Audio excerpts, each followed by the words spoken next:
Bonjour et bienvenue dans Génération Méditerranée, l'hebdo. Je suis ravie de vous retrouver pour cette saison 3 avec un nouveau générique, un nouveau décor et une curiosité renouvelée, elle aussi, à l'égard de cet espace méditerranéen qui nous tient en haleine pour le pire comme pour le meilleur.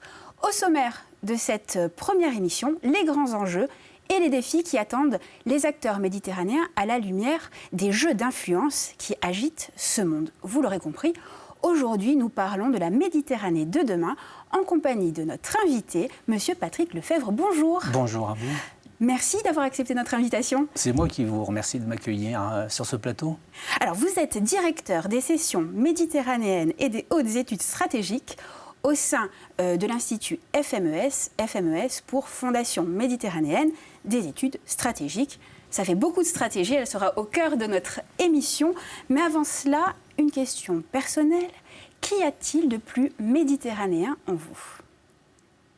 Mon enfance. En fait, je crois que ça tient à mon enfance parce que j'ai eu la chance d'avoir des parents qui, dès mon plus jeune âge, m'amenaient sur les bords de cette Méditerranée avec mon frère et ma sœur. Et on y goûtait alors la douceur méditerranéenne. J'ai été marqué, notamment dans les Alpes-Maritimes, à la Napoule, par des séjours répétés sur les bords de la Grande Bleue. Alors cette douceur de vivre s'oppose à la Méditerranée que vous connaissez, que vous étudiez aujourd'hui, qui est beaucoup plus dure.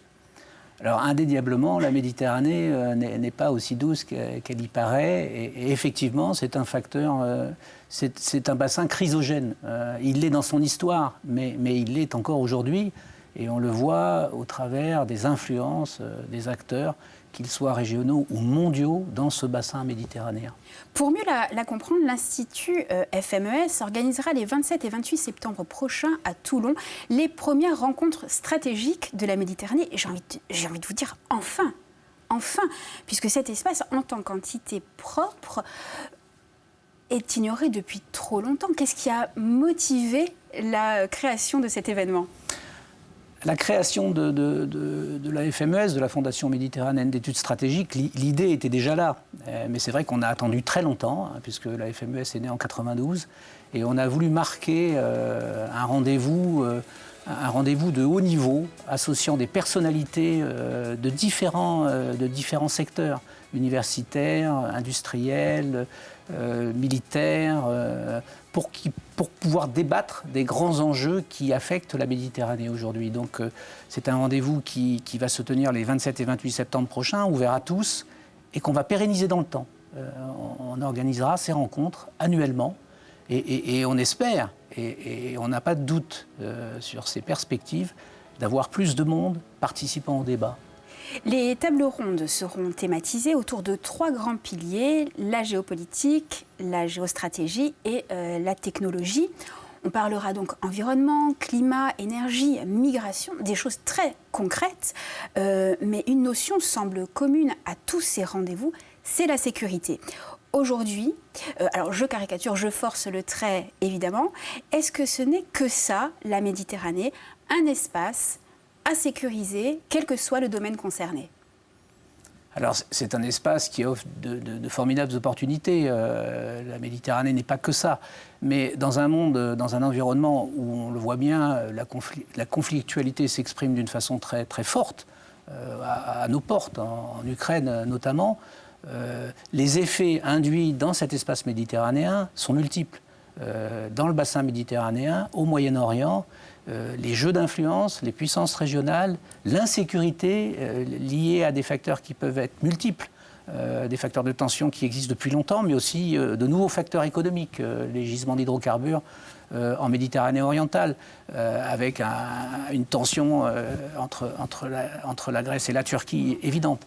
Donc oui, il faut s'interroger et sous différents angles, c'est-à-dire en s'intéressant aux facteurs géopolitiques, aux facteurs stratégiques, et puis aussi à des événements qui sont très importants, qui sont des facteurs technologiques. Il y a des ruptures technologiques, on vit dans un monde digitalisé, on vit dans un monde numérisé, on vit dans un monde où la technologie est un facteur géopolitique qui pèse. C'est une arme. C'est une arme, et qui pèse dans les facteurs de défense et de sécurité en Méditerranée, au Moyen-Orient et dans le monde en général. Mais pour la FMES, on va se concentrer sur la Méditerranée. A contrario, le mot qui revient souvent quand on parle de Méditerranée, c'est le mot dialogue. Entre les rives, entre les Méditerranées, vous l'avez dit, orientales et occidentales. Le dialogue est-il seulement possible aujourd'hui dans un contexte de crise protéiforme, une crise sanitaire, une crise migratoire, une crise énergétique, une crise économique? Alors vous allez me dire, oui, aujourd'hui plus que jamais, mais dans les faits? Alors dans les faits, c'est un vrai sujet. Il faut débattre. Il faut débattre, et on voit bien qu'entre les rives nord et les rives sud, il y a une forme d'herméticité, c'est-à-dire de fermeture. Il y a une forme de déni d'accès. On va moins facilement en Algérie, en Tunisie, en Libye, et au-delà dans la profondeur au Sahel. Nous n'y allons plus. Donc ce dialogue doit être établi, et pour l'établir, alors les rencontres stratégiques de la Méditerranée y participent à leur manière, puisqu'on y associe des personnalités qui viennent des rives nord et des rives sud. Donc ça permet de poser des questions, de poser le débat. Et je crois que c'est très important de débattre. On est dans une société où on a tendance à ne plus débattre. Donc ça me semble être un facteur. Donc le dialogue est possible, il est difficile. Oui. Il est possible, mais il est difficile. Vous parlez de débat. Existe-t-il une volonté de coordonner, voire même, soyons fous, d'harmoniser l'espace méditerranéen? Je pense notamment à l'Union européenne, je pense au groupe de dialogue 5+5 qui réunit 10 pays des rives nord et sud de la Méditerranée. Vous voyez la composition s'afficher à l'écran. Où on met le curseur entre l'utopie et la réelle politique? Alors le 5+5, c'est un forum qui débat, qui existe, qui est structuré et qui est institutionnalisé, donc qui fonctionne pas comme on le voudrait sur le fond. On aimerait que ça aille plus loin, mais ça fonctionne. L'Union pour la Méditerranée a eu des soubresauts un peu difficiles. Alors il faut se souvenir que les printemps arabes en 2011 ont complètement pollué, entre guillemets, cette volonté d'homogénéiser le débat entre les rives nord et les rives sud. Et puis la situation en Europe n'est pas simple, c'est-à-dire comment porter un intérêt sur la rive sud quand on est plus concerné par des enjeux sur les frontières est européennes. Je pense aux pays comme la Lituanie, l'Estonie. L'espace méditerranéen n'est pas une priorité. Donc c'est difficile. Mais il faut s'y employer. C'est le parent pauvre de l'Union européenne, la Méditerranée? C'est le parent pauvre d'une certaine manière, mais c'est aussi peut-être, en tout cas le contexte actuel, est peut-être un électrochoc qui devrait mobiliser les Européens pour s'intéresser davantage à cet espace méditerranéen pour 1000 raisons. Et on y reviendra sans doute, les enjeux climatiques, les migrations, pour 1000 raisons, et évidemment économiques.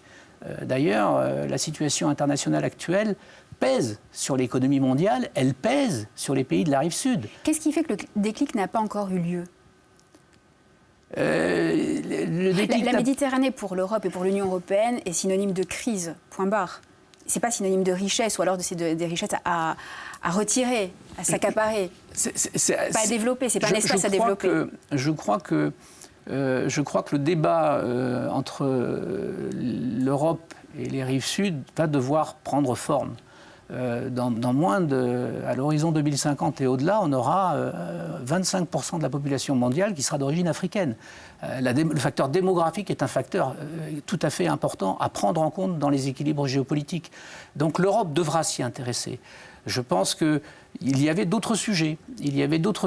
On a vécu, on le dit souvent, dans les années 90, c'était les grandes thèses de Fukuyama, la douce économie, le multilatéralisme, la régulation mondiale, la mondialisation.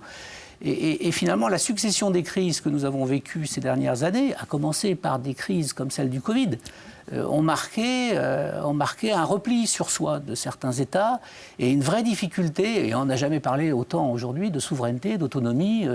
Et c'est un vrai sujet, c'est un sujet qui est à la fois positif mais qui peut être aussi dangereux parce que derrière tout ça, il y a une attente. Il y a une attente des populations vis-à-vis de quelle forme de démocratie donner demain à l'Europe dans la recomposition géopolitique que nous vivons aujourd'hui dans le monde.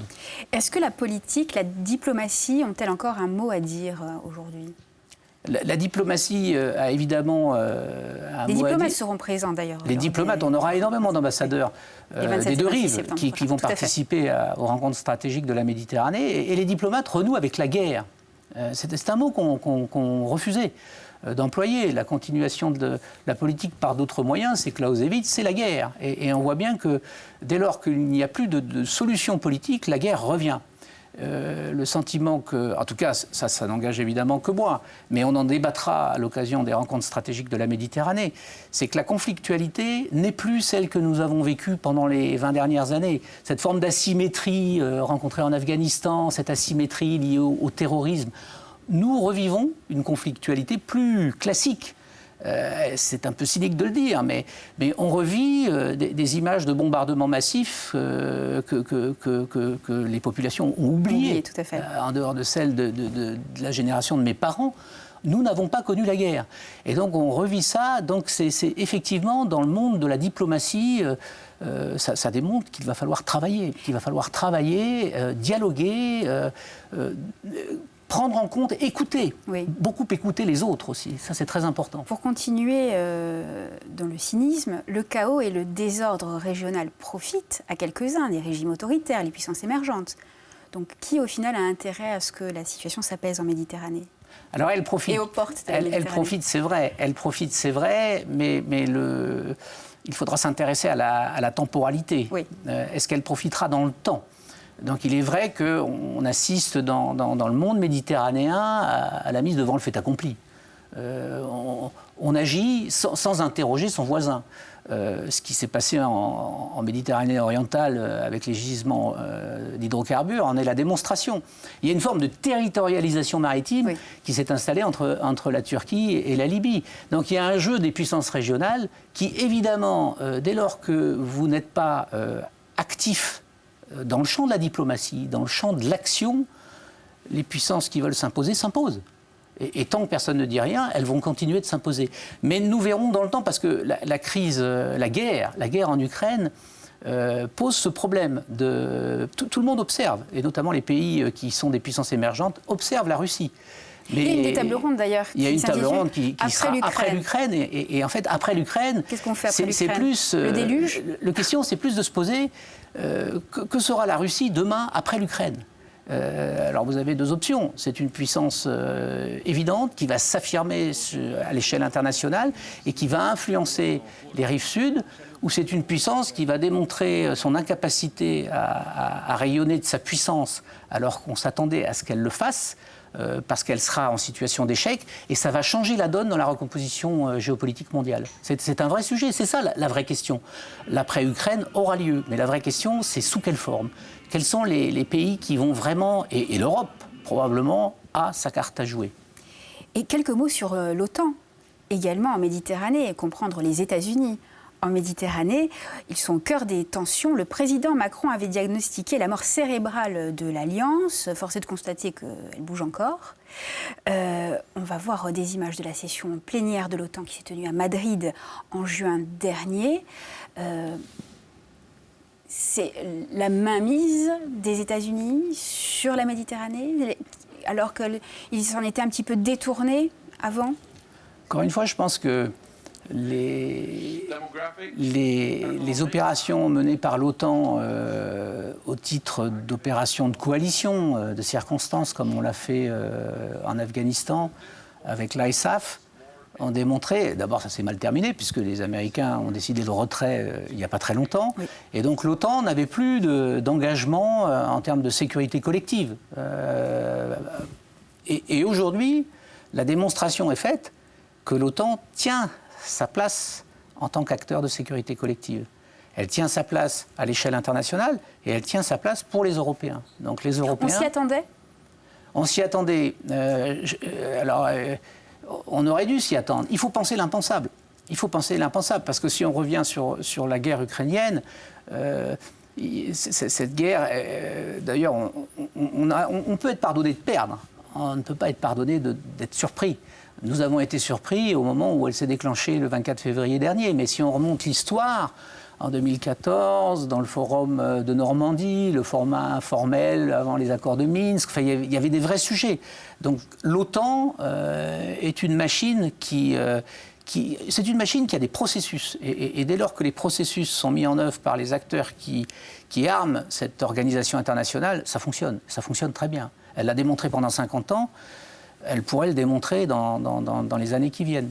Oui, je rappelle que la Corse abrite une base de l'OTAN du côté de Solenzar. Nous avons mentionné la Russie, nous avons parlé des États-Unis. Reste la Chine, qui s'implante durablement en Méditerranée. Le pays investit dans des infrastructures portuaires en Grèce, en Algérie, en Égypte ou encore en Italie. Les câbles sous-marins font également l'objet d'investissements. C'est une partie des nouvelles routes de la soie. Tout ça pour dire, est-ce qu'un jour la Méditerranée sera autre chose qu'un os à ronger pour grande puissance ?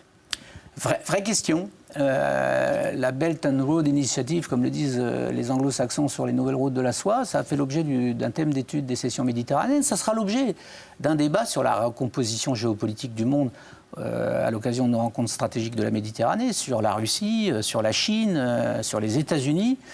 La Chine, qui s'est manifestée récemment avec Taïwan, on voit bien qu'il y a aussi la manifestation de puissance, est face à un vrai défi. Alors, elle peut être face aussi à un autre défi qui est celui de sa démographie. C'est-à-dire que sa puissance pourrait être fragilisée. Donc dans cette recomposition géopolitique, je pense que la Chine observe. Elle observe l'état du monde et elle observe aussi la position des États-Unis, dont on a vu que c'était une position délicate, avec un départ un peu bruyant de Trump. Oui. Et l'arrivée de Joe Biden, mais les États-Unis sont toujours là et sont toujours une puissance qui compte et qui sont un facteur évident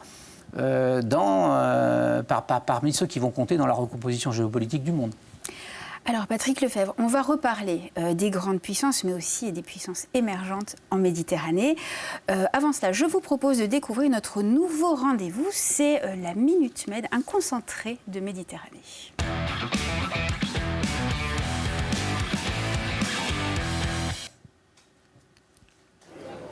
Le Rocher pleure sa reine. Élisabeth II, décédée le 8 septembre dernier au château de Balmoral à l'âge de 96 ans, après 70 ans de règne. Gibraltar, territoire britannique d'outre-mer, a donc suspendu les célébrations du 10 septembre, jour de fête nationale. Une salve de coups de canon a retenti dans le port de la ville et les drapeaux resteront en berne jusqu'aux funérailles de la reine, lundi 19 septembre. Justice, la Cour européenne des droits de l'homme a condamné la France pour n'avoir pas justifié son refus de rapatrier 2 femmes djihadistes et leurs enfants de Syrie. La justice française devra réexaminer leur demande au nom de la protection des intérêts des enfants. Jusqu'à présent, 35 mineurs et 16 mères ont pu quitter les camps syriens. La pression monte encore d'un cran entre la Grèce et la Turquie. En visite cette semaine à Paris, le Premier ministre grec Kyriakos Mitsotakis a déclaré, je cite, « attendre à la lumière du jour ceux qui menacent de venir soudainement une nuit dans nos îles ». Une réponse on ne peut plus claire aux déclarations tout aussi claires et menaçantes du président turc Recep Tayyip Erdogan. Jeu 7 et match. Quelques heures après avoir célébré son premier titre du Grand Chelem aux internationaux des États-Unis, Carlos Alcaraz a atterri à Valence en Espagne pour rejoindre ses coéquipiers engagés dans la Coupe Davis. Un rapide retour au jeu pour le plus jeune numéro 1 mondial de l'histoire du tennis. Patrick Lefebvre, c'est ça aussi la Méditerranée, des confrontations et de belles réussites. Peut-être un commentaire. Oui, bien sûr.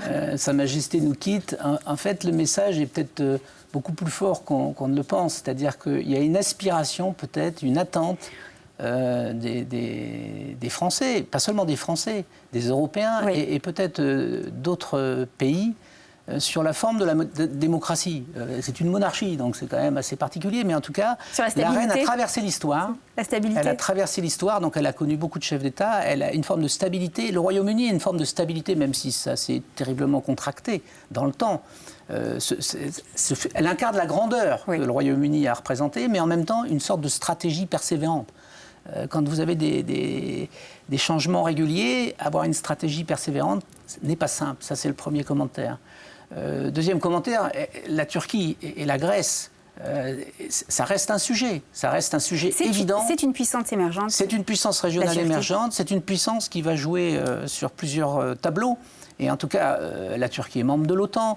La Turquie a une relation avec les États-Unis, avec la Russie, et au plan régional est évidemment très impliquée. Donc il faudra être très attentif à ce que fera la Turquie dans les mois qui viennent. Est-ce qu'elle peut être le point de bascule, de cassure ou d'équilibre de la Méditerranée de demain ? Ça peut être un point de... Avec à sa tête... Le risque est l'incident. Le risque est l'incident provoqué par un dérapage. Et le dérapage pourra avoir des conséquences très fortes, parce que l'Europe devra prendre position. Et là, pour le coup, elle prendra position non pas au travers de sanctions. Les sanctions, c'est un peu le placebo quand vous ne vous engagez pas. Donc c'est un vrai sujet. La Turquie, attention au dérapage. Mais ça peut être un point d'équilibre parce que les élections vont arriver, donc les choses peuvent changer. Donc à surveiller de très près, en tout cas c'est là où la diplomatie doit s'en mêler et être ferme. Et avoir un discours homogène à l'échelle de l'Europe. La diplomatie peut être ferme ? Si vous voulez, quand vous faites des strong protests, quand on emploie le terme anglo-saxon, évidemment, ça fait sourire. Mais dans le contexte actuel, il faut avoir... la France tient des discours, par la voix de son président, des discours qui sont malgré tout assez fermes. Mais il faut une vraie... On a vu la solidarité européenne dans le cas de la guerre ukrainienne. Il faut une vraie solidarité européenne, politique, face à un acteur qui s'agite dans un espace qui est un espace commun. C'est la liberté des Européens pour la circulation en Méditerranée. Et cette liberté, elle n'est pas seulement militaire, elle est économique, elle est humaine à travers les migrations et elle pose une vraie difficulté. Mais c'est un point qu'il faudra observer de très très près. Patrick Lefebvre, au sein de l'Institut FMES, vous faites de la prospective, vous élaborez différents scénarios pour la Méditerranée de demain, encore une fois. Si je vous demande le pire des scénarios et le meilleur, on commence par le pire, en quelques mots. Le pire, c'est l'éclatement. La Fondation méditerranéenne d'études stratégiques a proposé un atlas qui est accessible en ligne. Vos téléspectateurs peuvent le consulter librement, dans lequel on a décrit des situations potentielles. La Turquie n'est pas absente, l'Algérie et le Maroc ne sont pas absents, donc ça peut être l'éclatement. Et l'éclatement poserait une difficulté évidente de stabilité régionale et poserait un problème européen majeur. Mais ça peut être l'inverse, ça peut être une mobilisation. L'électrochoc actuel de la guerre en Ukraine, d'autres guerres sont d'ailleurs derrière. Vous allez me parler de l'Azerbaïdjan et de l'Arménie. Par exemple. Donc on voit bien qu'on est face à une situation où la conflictualité est très présente. Et il faut que l'Europe parle d'une même voix, et donne, parce que souvent on parle de désoccidentalisation du monde, c'est-à-dire que l'Europe ne fait plus envie, et il faut de nouveau faire envie dans les rives autour de nous, mais aussi vers le sud. Et vers le sud, c'est compliqué. Le meilleur des scénarios serait une sorte de multilatéralisme, une coopération comme la Méditerranée, comme un bien commun. C'est un sujet transverse que nous aborderons aux rencontres stratégiques de la Méditerranée, le multilatéralisme méditerranéen. Le multilatéralisme au sens des Nations Unies, dont Charles de Gaulle disait c'était le grand machin, on en a vu les effets, les conséquences avec les crises successives que nous traversons. Il y a probablement d'autres modes d'action en matière multilatérale à conduire et probablement moins global. Le pire serait d'avoir une multipolarité. La multipolarité va nous opposer. Le multilatéralisme méditerranéen peut nous aider à trouver des solutions. C'est une coopération. Patrick Lefebvre, on passe à la bande originale.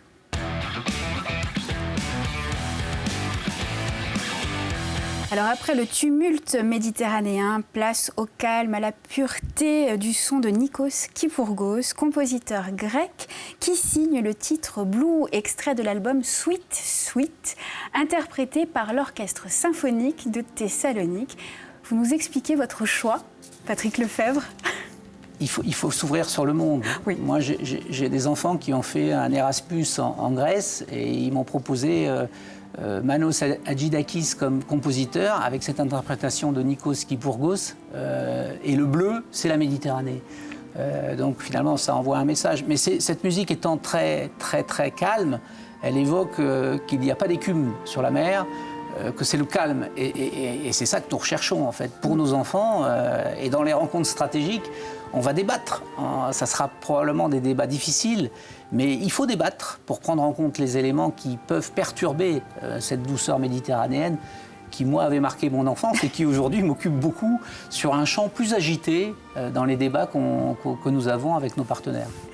Allez, je rappelle que les rencontres stratégiques de la Méditerranée se dérouleront à Toulon, au Palais Neptune, les 27 et 28 septembre prochains. L'entrée est gratuite, l'événement est ouvert à tous. N'oubliez pas de vous inscrire en ligne. Toutes les informations sont sur le site internet fmes-france.org. Patrick Lefebvre, merci beaucoup de nous avoir accompagnés pour ce premier numéro de la saison 3, longue vie à ces rencontres. Merci à vous de nous avoir suivis. On se retrouve la semaine prochaine, même endroit, même heure, toujours sur France 3 Corse, via Stella et en replay si on a un petit peu de chance, mais je suis sûre que nous en aurons. Salut!